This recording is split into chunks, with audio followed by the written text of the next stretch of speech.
Alors aujourd'hui on fête Pâques évidemment, donc on va souvent quand on fête Pâques on axe sur la crucifixion bien sûr et sur la résurrection de Jésus. Et en règle générale dans nos assemblées ce qu'on fait c'est ça, on va parler de la crucifixion, du fait que le Seigneur a donné sa vie pour nous et qu'il est ressuscité, qu'il est auprès de Dieu. Aujourd'hui je voudrais qu'on reprenne ce texte-là, mais sous un éclairage un peu nouveau, un peu différent, en relation avec le tabernacle et en relation également avec l'origine de l'humanité, c'est-à-dire quand l'homme a été créé, il y a quelque chose de particulier qui s'est passé à la résurrection, enfin du moins à la mort de Jésus, bien évidemment pour la résurrection, mais à la mort de Jésus, il s'est passé un événement particulier qu'on va pouvoir lire ensemble si vous voulez. On le trouve ce passage dans l'évangile de Matthieu, au chapitre 27, et on va lire à partir du verset... On peut commencer à partir du 39. Parce que pas la peine, c'est juste ce passage-là qui va nous importer. Ouais. Donc, Matthieu 27 à partir du verset 39. Et ceux qui passaient par là, l'injuriaient, hochant la tête et disaient, « Toi qui détruis le temple et qui le bâtis en 3 jours, sauve-toi toi-même.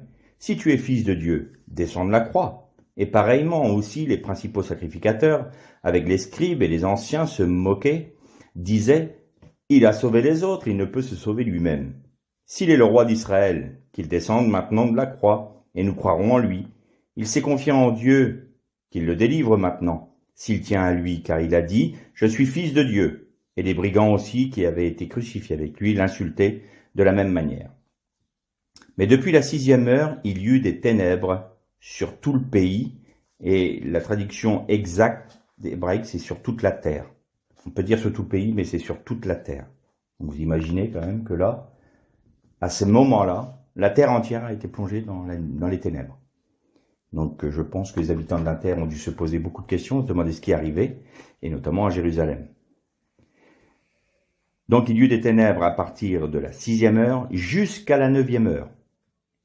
Et vers la 9e heure, Jésus s'écria d'une voix forte, disant, « Eli, Eli, lama sabachthani » c'est-à-dire, mon Dieu, pourquoi m'as-tu abandonné ?» Et quelques-uns de ceux qui se tenaient là, ayant entendu cela, disaient, « Il appelle Élie, celui-ci, il appelle Élie. » Et aussitôt, l'un d'entre eux courut et prit une éponge, et l'ayant remplie de vinaigre, la mit au bout d'un bâton, et la lui donna à boire. Mais les autres disaient, « Laisse, voyons si Élie vient te sauver. » Et Jésus, ayant encore crié d'une voix forte, rendit l'esprit. Et voici le voile du temple se déchira en deux, depuis le haut jusqu'en bas. Et la terre trembla, et les rochers se fendirent, et les sépulcres s'ouvrirent, et beaucoup de corps des saints endormis, c'est-à-dire morts, ressuscitèrent, et étant sortis de leurs tombeaux, ils entrèrent dans la ville sainte et apparurent à plusieurs. On arrêtera là notre lecture. Un événement que tout le monde connaît, l'événement où Jésus donne sa vie pour nous, il meurt sur la croix pour nous, et il y a ce passage particulier du fait que la terre est plongée dans les ténèbres, que la terre tremble, que les rochers se brisent, se fendent en deux et que les sépulcres s'ouvrent. Et, chose importante parmi les plus importantes, le voile du temple qui se déchire. Donc là, ça nous ramène dans ce sacrifice de Jésus à ce qu'il a accompli, c'est-à-dire il est l'accomplissement, lui, l'incarnation de toutes les fêtes juives, premièrement. Il y avait 7 fêtes juives, vous savez, avec Rosh Hashanah, Sukkot, Yom Kippour, Passach, et toutes les autres, fête des trompettes, fête des tentes, vous connaissez les fêtes juives. Et il est l'accomplissement parfait de tout ce que représente le tabernacle ou le temple. Et donc, quand Dieu a donné l'ordre à Moïse de construire le temple, humainement, on aurait pu penser qu'il parte du principe qu'on rentre dans le tabernacle, c'est-à-dire qu'on rentre par le parvis. Donc, la logique était, on construit le parvis, on construit le lieu saint et le saint des saints, et tous les ustensiles au fur et à mesure. Et non, Et si vous lisez bien, vous pouvez trouver ça dans le livre de l'Exode à partir du, du chapitre 25, ben vous verrez que Dieu commande à Moïse de construire le temple par l'arche d'alliance. C'est de là que ça démarre. Il ne demande pas de bâtir le parvis. Il part du cœur du tabernacle pour aller vers l'extérieur. C'est comme si Dieu voulait dire aux hommes, et c'était ce que voulait dire Dieu aux hommes, ce n'est pas l'homme qui va pouvoir m'atteindre par ses propres forces. Je veux que vous bâtissiez le tabernacle qui est le symbole de ce que je suis et de mon œuvre, à partir de ce qui le représente au cœur même. C'est-à-dire que toute la puissance de Dieu résidait sur ce qu'on va voir tout à l'heure ensemble, sur le couvercle de l'arche d'alliance, qu'on appelle en hébreu le caporet. Et donc, quand il y avait la nuée, quand il y avait la colonne de feu, c'était sur le couvercle, le caporet, entre les deux chérubins. Et donc la puissance de Dieu était là. Et Dieu part toujours de là, en disant, attention, tout procède de moi.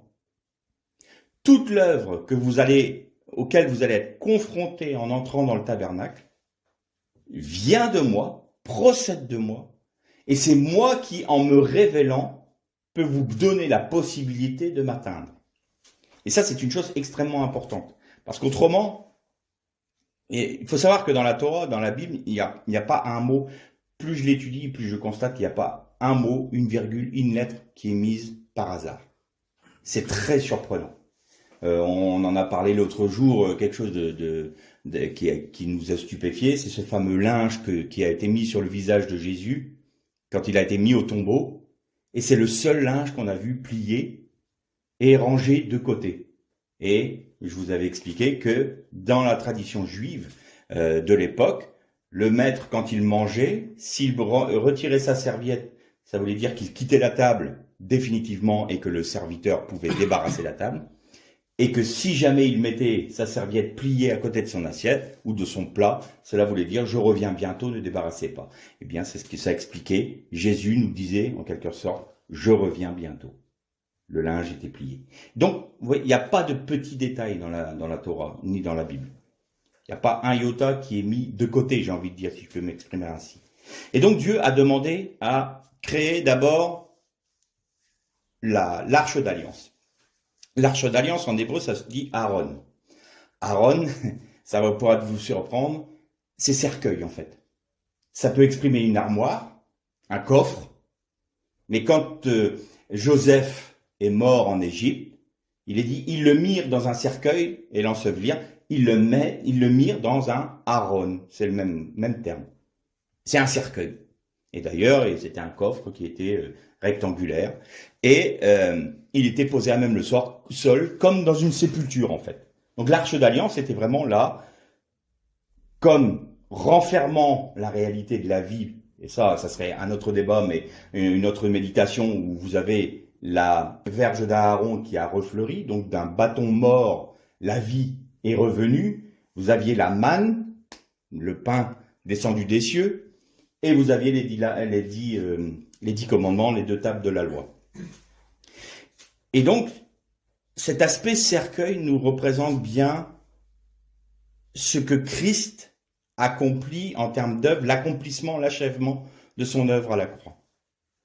Par sa mort, la vie renaît. La vie est à l'intérieur. C'est la verge d'Aaron.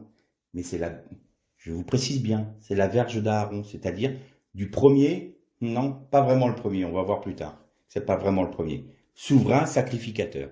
Du moins, le premier souverain sacrificateur du peuple hébreu. Et ensuite, vous avez un voile qui est devant. Alors, je ne vais pas vous parler des 2 autres premiers voiles, le voile du parvis et le voile du lieu saint. Il y aurait beaucoup de choses à dire. La seule chose que je veux mettre en exergue là, c'est que le 3e voile, celui qui sépare le lieu saint du saint des saints, n'a pas le même nom que les 2 autres. Les 2 autres, c'est le mot massar. Massar, ça veut dire voilé, ou masqué. Et le 3e voile, s'appelle paroret. Alors ça peut paraître bizarre, c'est un nom étrange, Mais si vous regardez caporet, donc le caporet, c'est le couvercle de l'arche, ce que nous on appelle dans nos traductions le propitiatoire, eh bien, caporet, c'est l'anagramme de paroret. Ou plutôt, paroret est l'anagramme de caporet. Ce qui veut dire que la réalité de l'arche d'alliance, du propitiatoire, est cachée dans ce voile. C'est-à-dire que dans ce voile est caché ce qui fait toute la valeur du Yom Kippour pour les Hébreux, c'est-à-dire le jour du grand pardon.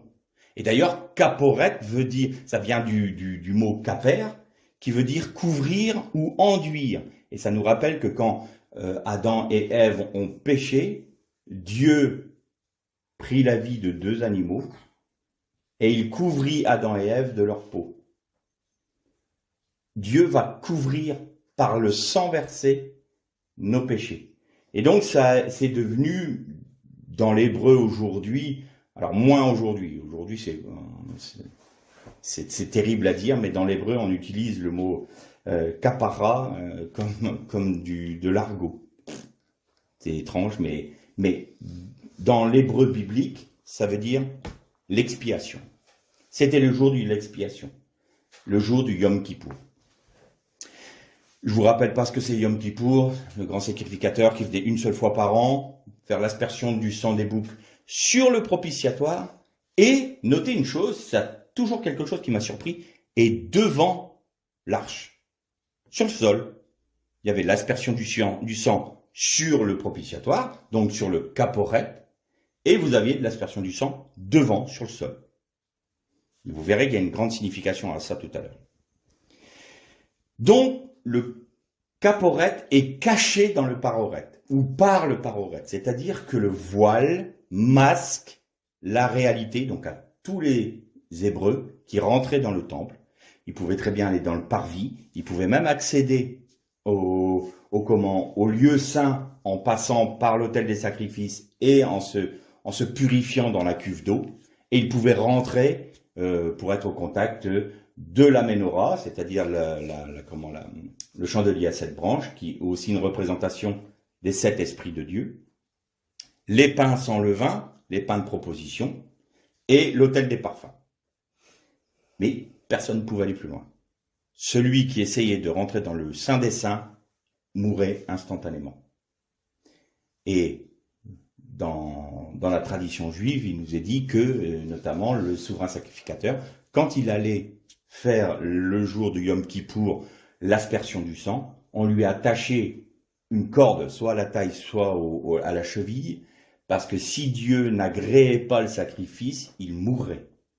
Et pour éviter aux autres de rentrer dans le lieu saint, dans le Saint des Saints, ils avaient juste à tirer son cadavre. Et ce n'est jamais arrivé, Dieu a toujours agréé ce sacrifice-là. Donc vous voyez que la réalité, le cœur même du tabernacle, qui est l'expression exacte de ce que Jésus était en train de faire dans ce qu'on a lu là tout à l'heure. C'est-à-dire, il a donné sa vie sur la croix. C'est l'expiation, c'est par son sang. C'est l'agneau pascal qui est crucifié sur le bois maudit. Le bois maudit, c'est très important. Et il donne sa vie pour la rémission des péchés, pour le grand Yom Kippour, le Yom Kippour éternel. Et ça représente tout cela. Dans le Saint des Saints, c'est l'achèvement de l'œuvre de Dieu pour l'humanité, pour la création en Jésus-Christ. Et c'est la raison pour laquelle c'est le cœur de l'arche, c'est là où toute la puissance de Dieu se déploie. Mais il y a ce voile qui cache aux hommes et aux Juifs de l'époque la réalité de l'arche d'alliance. Alors maintenant, je voudrais qu'on fasse un parallèle, parce qu'on peut se dire, bon, très bien, c'est parfait, en Jésus-Christ, nous sommes sauvés, oui, on a accès au pardon de Dieu par le sacrifice de Jésus, mais là, tu nous parles du tabernacle, tu nous parles du temple, ça c'est typiquement hébraïque. C'était que pour les Hébreux. Alors, certes, ça a été donné aux Hébreux et ça leur appartient, en vue de l'accomplissement du tabernacle en Jésus-Christ.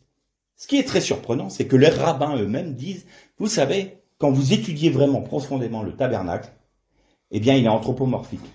C'est-à-dire qu'il est, c'est pas un amalgame d'objets, de peau, de fin lin, d'or, d'argent. Non. Dans le texte, quand vous étudiez le texte de la Torah, ça ne parle pas d'un lieu, ça nous parle d'une personne. Les rabbins eux-mêmes le reconnaissent.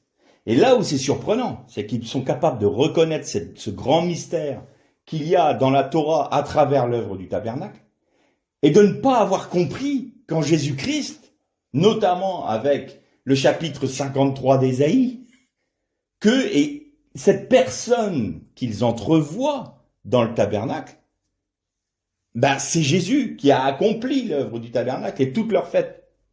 Mais on voit bien que là aussi il y a un voile devant leurs yeux parce que il a plu à Dieu qu'ils aient part à la même grâce que nous. Donc il fallait qu'ils soient pour un temps mis parmi les rebelles comme nous l'étions par nature. Ça, c'est un autre mystère et une autre méditation qu'on pourrait avoir. Et donc, on peut se dire, bon, tabernacle, c'est exclusivement pour les Hébreux, donc je vois pas en quoi ça nous concerne. Eh bien, on va remonter plus loin encore. Je vous ai dit tout à l'heure que kaporet voulait dire couvrir, mais aussi enduire, mettre un enduit. Et quand vous regardez l'arche d'alliance, il y a de l'or à l'extérieur, c'est du bois de chittim. Le bois de chittim en hébreu, c'est le bois de la folie. C'est typiquement ça. Donc, ce que nous, dans notre traduction, on a traduit par bois d'acacia, c'est le bois de chittim. Et littéralement, chittim, c'est de la folie. Donc, du bois, etz chittim, bois de folie. Et donc, on voit que la folie de l'homme, mais aussi la folie de l'œuvre de la croix, c'est une folie pour nous et un scandale pour les Juifs, la croix. Eh bien, la folie de l'homme qui a rejeté Dieu, elle est couverte dehors et dedans par l'œuvre de Dieu. C'est l'or. L'or est toujours représentatif de l'œuvre de Dieu dans le tabernacle. Quand vous voyez de l'argent, le socle d'argent, c'est le rachat. Je vous dis, il n'y a pas de petits détails dans la Torah. Et donc, l'arche d'alliance est couverte dehors et dedans. C'est-à-dire que la grâce qui est faite à l'homme, il est non seulement couvert par la grâce de Dieu, mais même à l'intérieur, Dieu a accompli sa grâce. Tout ce qui est de l'intérieur de l'homme et de l'extérieur de l'homme est recouvert par la grâce de Dieu. Eh bien, repartons plus loin. Noé. On va me dire là, Noé, on ne peut pas dire que c'est un hébreu. Noé n'était pas juif. Noé est celui à qui Dieu avait commandé de faire une arche. Alors, il y a un peu la même racine, mais ce n'est pas le même mot. C'est pas le mot Aaron, bien sûr. C'est un bateau, c'est une embarcation. Mais vous notez une chose importante. Dieu commande à Noé d'enduire l'arche de poids, c'est le même mot que kaper, ou de bitume, kaper, à l'intérieur de l'arche et à l'extérieur de l'arche. C'est-à-dire que Noé devait enduire, devait kaper, couvrir l'arche dedans et dehors en vue d'échapper au jugement de Dieu. Et là, Noé, je vous le répète, il est le symbole de qui, Noé? Noé, c'est toutes les nations. C'est toute la terre entière. Pourquoi? Parce que vous aviez Japheth, vous aviez Cham et vous aviez Sem, ou Shem.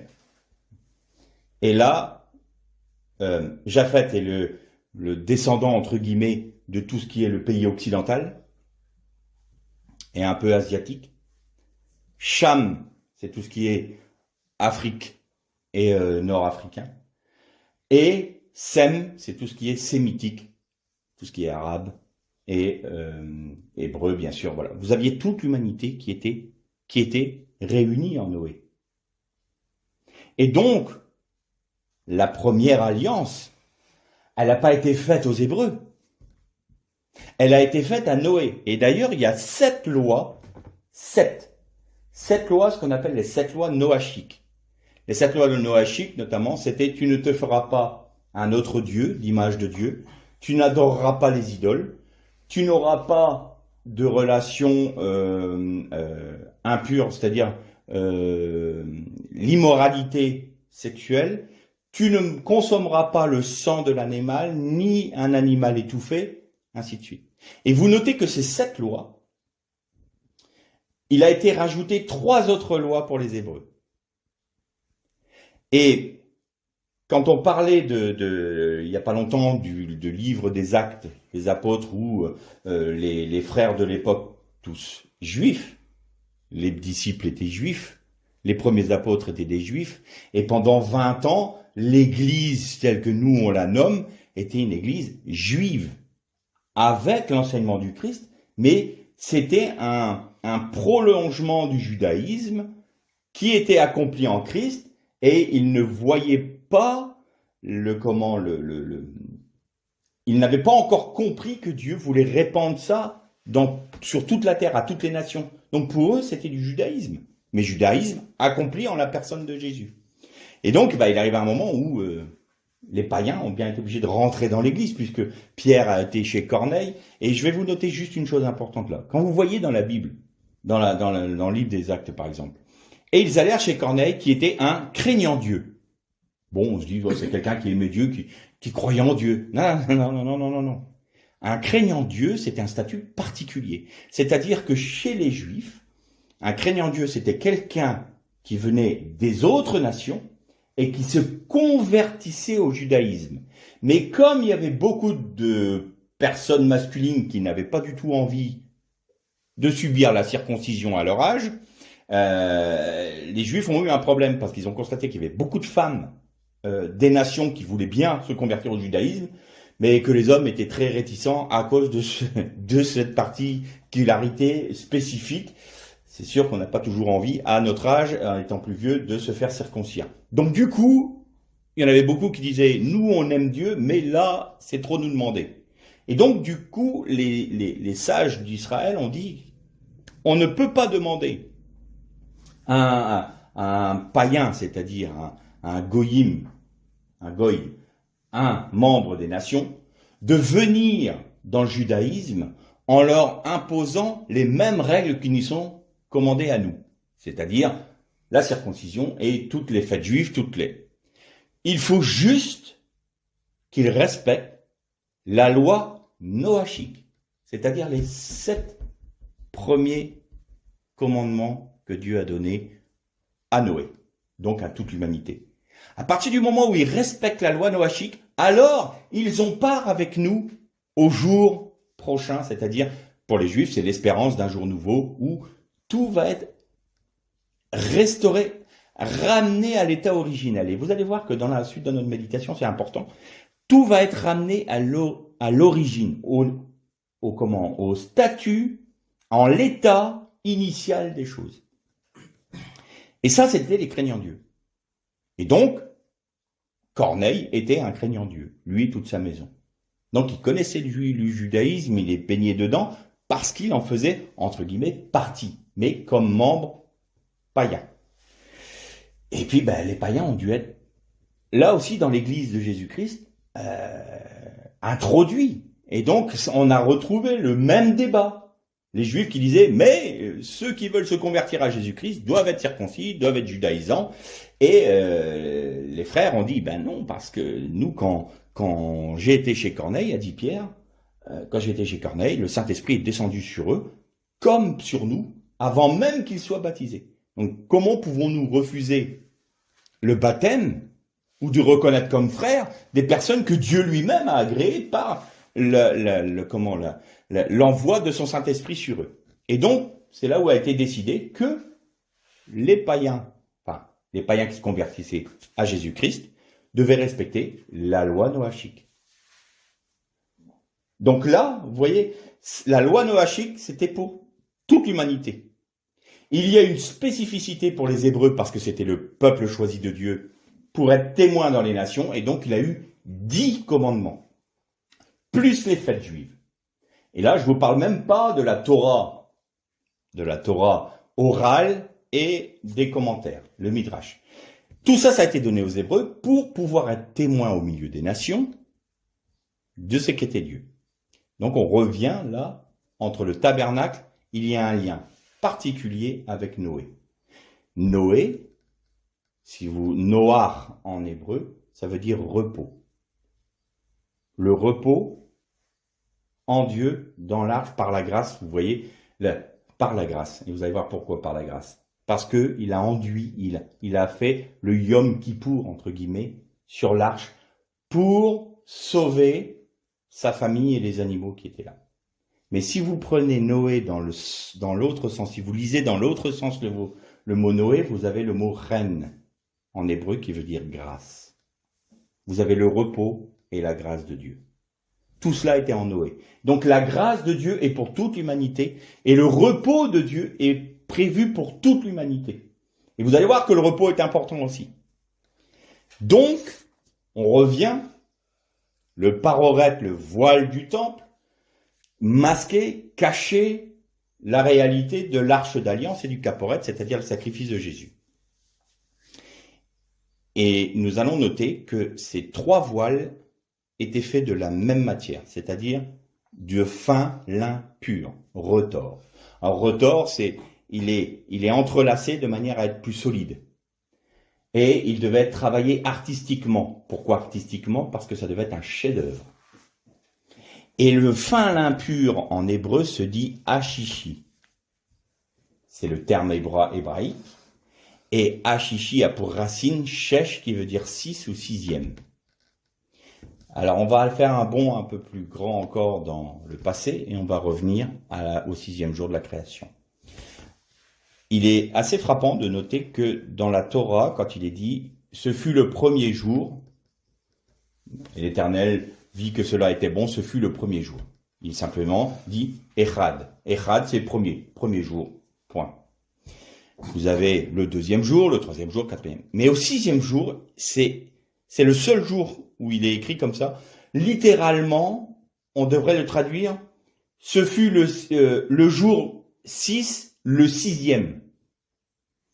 Ce fut le jour 6, le 6e. Et donc les rabbins disent, si la Torah insiste comme ça, c'est pour ça hashishi. C'est le jour 6, le 6e aussi. C'est un peu comme le fin lin retors, c'est de la même essence. Et donc les rabbins disent, pourquoi est-ce que c'est spécifique ce jour-là, où il est dit le 6e jour, le 6e, enfin le jour 6, le 6e, c'est parce que c'était le chef-d'œuvre de Dieu, de la création, c'était la création de l'homme. L'homme était le parachèvement de la création, il était fait à l'image de Dieu, il était la perfection de toute la création. Et là, vous retrouvez le fin lin retors, hashishi, de manière artistique, parce que ça devait être quelque chose, donc, éminemment, le voile du temple est adamique. Il représente l'humanité, mais l'humanité sans péché. Et quand Adam, le premier Adam fut créé, la Bible nous dit, il le bénit. Dieu bénit Adam et Ava, ben évidemment, puisqu'ils étaient liés. Et si vous posez la question à n'importe quel chrétien, à n'importe quelle personne, quelle est la première bénédiction que Dieu a donnée à l'homme? Ben, il va dire croissez et multipliez. Logique. Parce que la Torah nous dit, et Dieu les bénit et leur dit, croissez et multipliez. Sauf que les rabbins disent, non, ce n'est pas la première bénédiction. La première bénédiction réside dans le mot bénir. L'Éternel, Elohim, les bénit. Et c'est Elohim barar. Et barar veut dire, donne la capacité de s'agenouiller. Donc la première bénédiction que l'homme a reçue de la part de l'Éternel, c'est d'avoir la capacité de s'agenouiller devant son Créateur et de devenir l'administrateur de sa création, c'est-à-dire un Kohen Gadol en hébreu qui veut dire un grand sacrificateur pour Dieu. La bénédiction que Dieu a donnée à Adam, c'était de devenir le grand sacrificateur de Dieu pour toute la création. Et ça nous donne tout de suite un écho de l'Apocalypse qui nous dit, il a fait de nous un royaume des sacrificateurs pour Dieu. Vous voyez que la logique, là. Et donc, le voile du temple représente tout ça. Et il y a un dernier élément. Alors, on pourrait parler des couleurs et des motifs. Il y avait la couleur pourpre, couleur cramoisie, couleur bleue. Alors, je survole juste parce que ce serait trop long. Le pourpre, c'est la royauté. Le cramoisi, c'est le sang. Et le bleu représente ce qui vient des cieux. On pourrait développer ça, mais c'est pas le sujet. Mais il y avait, ce qui est très important, il y avait 2 chérubins. 2 krourim dessus. 2 chérubins qui se faisaient face à face. Et quand il nous est parlé du jardin d'Éden, quand Adam et Ève ont péché, Dieu mit des chérubins devant le jardin pour les empêcher d'accéder à l'arbre de la vie. Alors, on pourrait penser que c'est une punition, voilà, vous êtes punis, vous n'avez pas le droit de toucher à l'arbre de la vie. C'est bien plus profond que ça. Dieu a empêché Adam et Ève d'avoir accès à l'arbre de la vie pour pas qu'ils tombent dans la condamnation. Là, c'était la mort assurée, mais la mort, la deuxième mort, c'est une séparation définitive avec Dieu. Pourquoi? Parce que l'arbre de la connaissance, les sages d'Israël disent, l'arbre de la connaissance croissait exactement au milieu de l'arbre de la vie.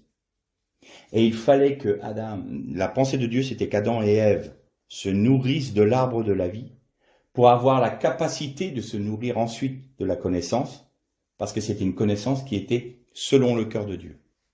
Sauf que là, ils ont inversé, c'est-à-dire qu'ils devaient nourrir leur esprit en premier, en ayant accès à l'arbre de la vie, pour pouvoir nourrir leur âme. L'âme, c'est la connaissance.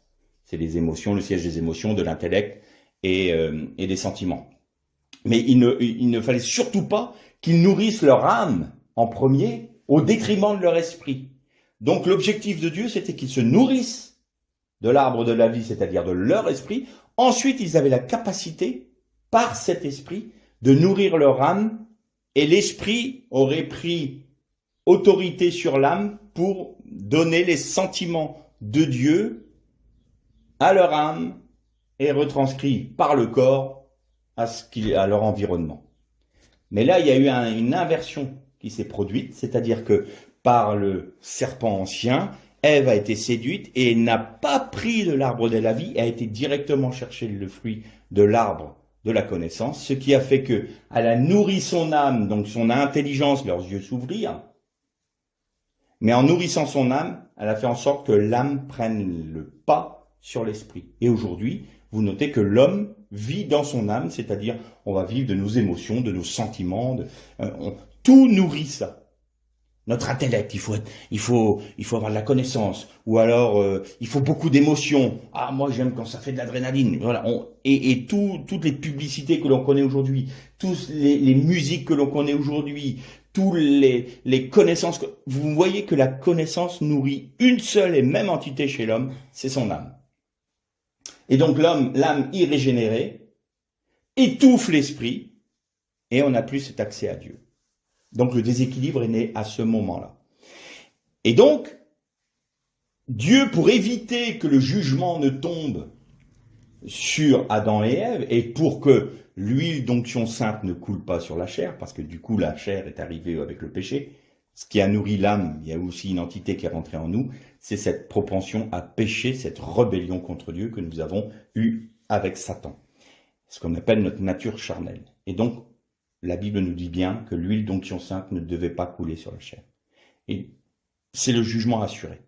Dieu ne peut pas faire autrement que si son esprit a un risque d'être souillé par la nature charnelle, la nature pécheresse de l'homme, c'est un jugement tout de suite qui tombe. Et donc, pour éviter qu'ils aient ce jugement-là de séparation pour l'éternité d'avec Dieu, Dieu a mis des chérubins avec une épée flamboyante, empêchant l'homme d'accéder à l'arbre de la vie. Donc ces 2 chérubins étaient là, présents pour ça. Et sur le voile, vous aviez 2 chérubins qui empêchaient le passage de manière allégorique, mais 2 chérubins qui empêchaient le passage pour rentrer dans le Saint des Saints, c'est-à-dire au contact avec la gloire de Dieu. Revenons à notre texte. Je survole, on pourrait faire plus long, mais la pensée est là. Jésus donne sa vie. Et il faut noter une chose importante, au moment où il est dit « Et Jésus rendit l'esprit », ce n'est pas la mort qui l'a saisi, Ce n'est pas la mort qui l'accueillit. C'est Jésus, quand il a vu que tout était accompli, que tout était parfait, c'est lui qui a décidé, je rends mon esprit. Père, je remets mon esprit entre tes mains, et il mourut. C'est-à-dire que il est maître du temps, il est maître des circonstances. Ce n'est pas ni la mort, ni Satan qui décide quand est-ce qu'il doit reprendre la vie de Jésus. Non, c'est Jésus qui donne sa vie. Mais littéralement, dans le texte, c'est il rendit son esprit entre les mains de Dieu, c'est-à-dire je le rends à ce moment-là.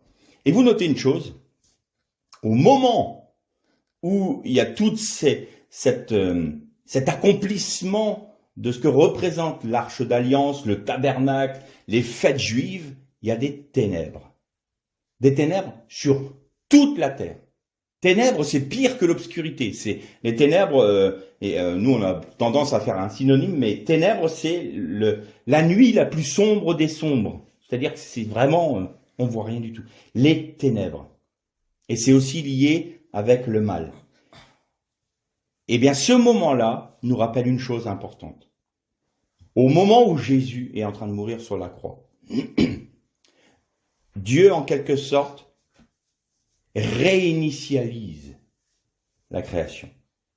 C'est-à-dire qu'il va ramener en Jésus-Christ toute la création, tout le monde, l'univers, il va le ramener dans les premiers jours de la création. Et le verset 2 de Bereshit, de Genèse, c'est « Voici les ténèbres étaient à la surface des eaux, et l'Esprit de l'Éternel planait au-dessus de la surface des eaux. » Donc les ténèbres, on retrouve les ténèbres de l'origine à ce moment-là, quand Jésus donne sa vie. Et les Hébreux disent que le jour du Mashiach, donc du Messie, quand il va venir, il va tout ramener à l'origine. Il va tout ramener à la pureté originelle de la création. Eux-mêmes le reconnaissent. Ils ne reconnaissent pas Jésus comme étant le Messie, mais ils savent très bien, de par l'étude de la Torah, que le jour où le Messie va venir, c'est pour ramener toute la création à son origine. Et donc, à ce moment-là, en Jésus-Christ, Dieu, c'est comme s'il recrée. Il nous recrée. Vous êtes une nouvelle création, nous dit la Bible. En Jésus-Christ, toutes choses sont devenues anciennes. Voici, le voici, c'est un moment. Voici, vous êtes une nouvelle création. Pas créature, création. Et donc, à ce moment-là des ténèbres, on est redevenu une nouvelle création en Jésus-Christ. Je passe rapidement sur l'aspect où la terre tremble. Pourquoi la terre tremble? C'est comme à Horeb. C'est comme au mont Sinaï.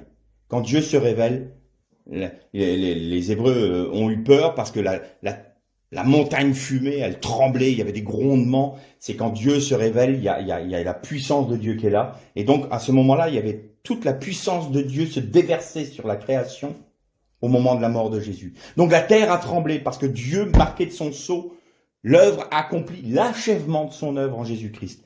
Les rochers se sont ouverts, fendus. La terre, ça représente quoi? Le séjour des morts.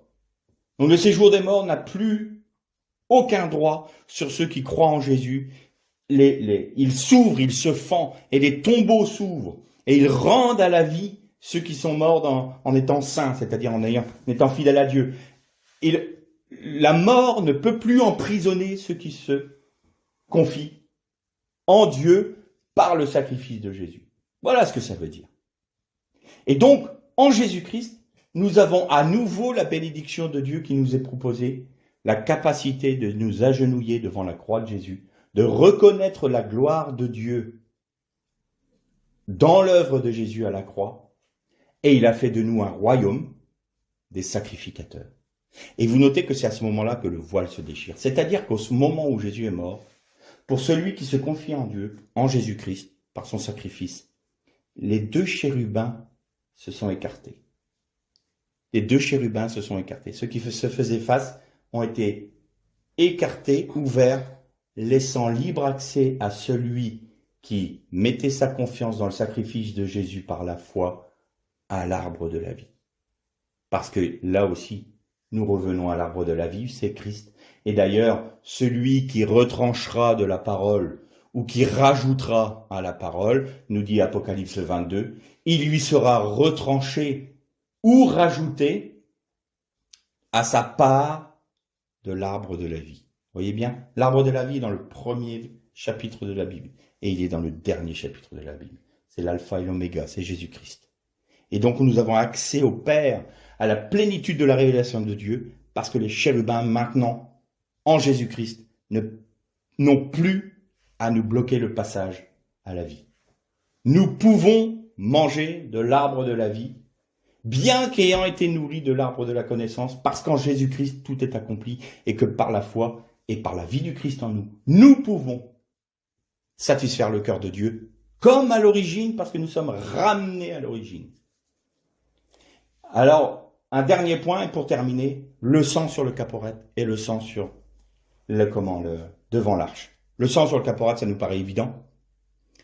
On va parler quelque peu du caporet. Caporet, vous avez 4 lettres hébraïques. Vous avez un kaf, vous avez un p, un resh et un tav. Vous savez que l'hébreu est une langue pictographique à l'origine, un peu comme les hiéroglyphes égyptiens. Et donc, le kaf représentait une main, la paume d'une main. C'était sa représentation. Vous aviez donc le P, ce qu'on dit la lettre P, c'était la bouche, une bouche. Ça représente une bouche. Le Resh, ça représentait une tête. Et le Tav, le symbole proto-sinaïque était une croix, mais qui voulait dire un signe, le sceau de Dieu.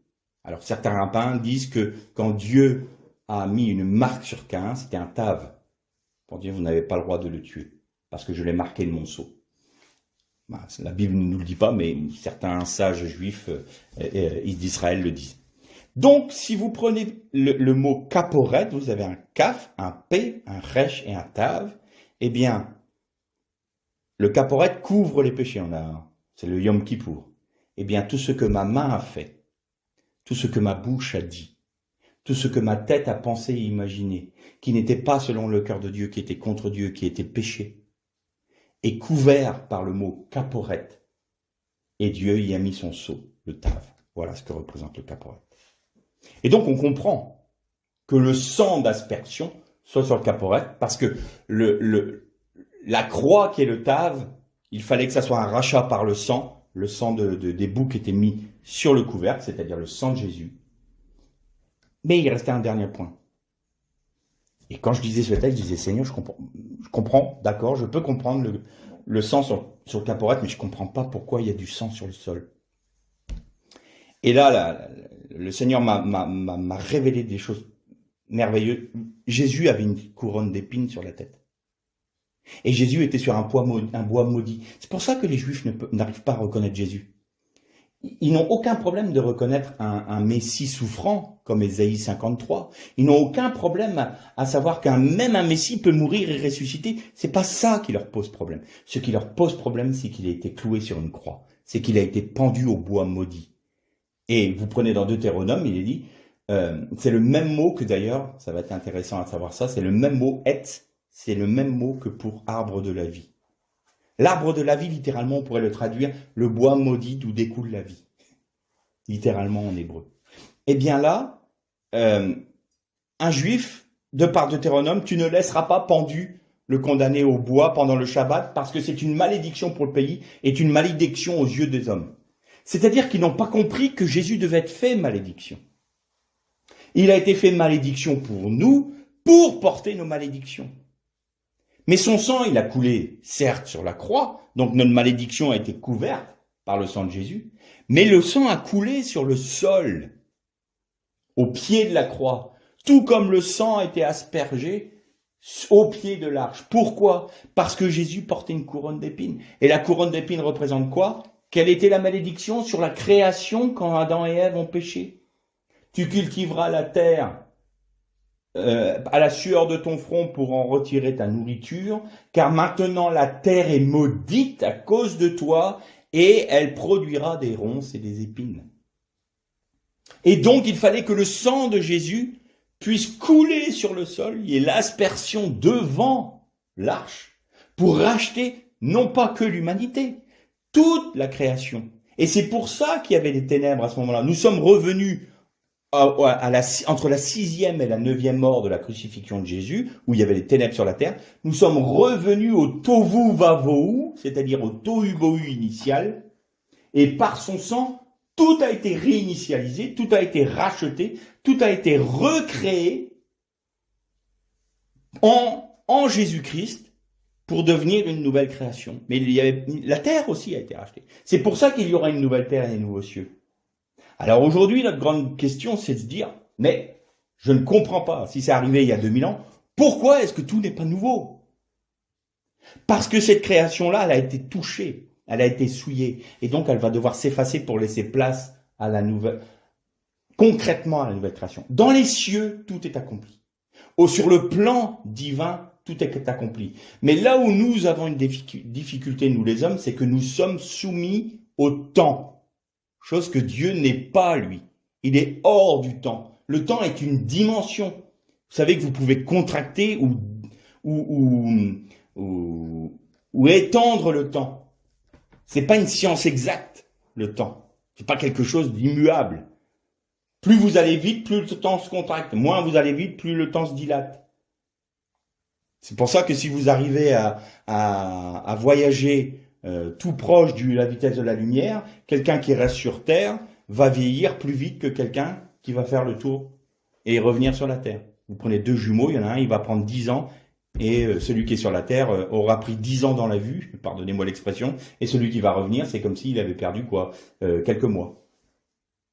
Le temps n'est pas quelque chose d'immuable. Avec la théorie d'Einstein, la relativité restreinte et la relativité générale nous en parlent. Mais nous sommes soumis au temps. Et c'est ça notre difficulté. On ne comprend pas pourquoi ce n'est pas fait, parce que on a toujours un raisonnement de temps. Et le temps induit forcément une cause, un effet. Pas pour Dieu. Pour Dieu, tout est accompli en Jésus-Christ.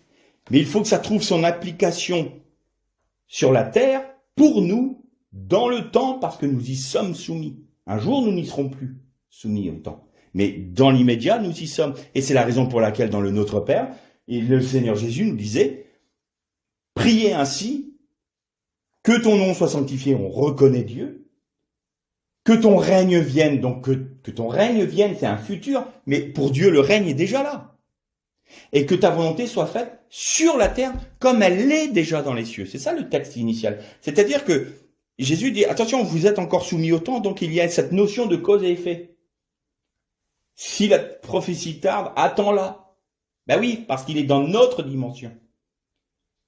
Mais nous pouvons déjà d'ores et déjà, nous réclamer des promesses de Dieu en Jésus-Christ, parce que ce qui est fait dans les cieux peut être accompli sur la terre. Et notre prière, nous devons toujours nous voir, il faut qu'on nous voie dans les cieux. Nous sommes en Christ dans les cieux. Si nous prions de la terre vers le ciel, c'est que nous restons dans notre dimension.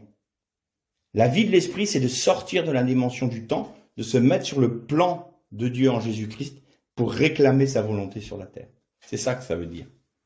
Et c'est ça, cette notion de temps que nous pouvons discerner, et des choses qui ne se mettent pas en place tout de suite ou avec difficulté, parce qu'il y a un combat aujourd'hui dans les cieux qui n'est pas pour les cieux, c'est un combat qui est pour la terre. L'enjeu, c'est la terre. L'enjeu, c'est l'humanité actuelle qui a un avenir dans les nouveaux cieux et la nouvelle terre. Mais au niveau des cieux, tout est fait, tout est accompli. Devant Dieu, tout est parfait. Le combat qu'il y a dans les cieux, le combat spirituel, a pour enjeu seulement la terre. Actuelle, je dis bien. Et notre vie. Et donc nous, la prière de l'Église, de l'épouse du Christ, doit être « Seigneur, que ta volonté se fasse. Agis en nous, à travers nous, par nous, pour établir ton règne sur la terre. » C'est-à-dire qu'il y a un moment où Jésus va revenir et pendant 1000 ans, il va régner sur la terre. C'est selon le cœur de Dieu. Mais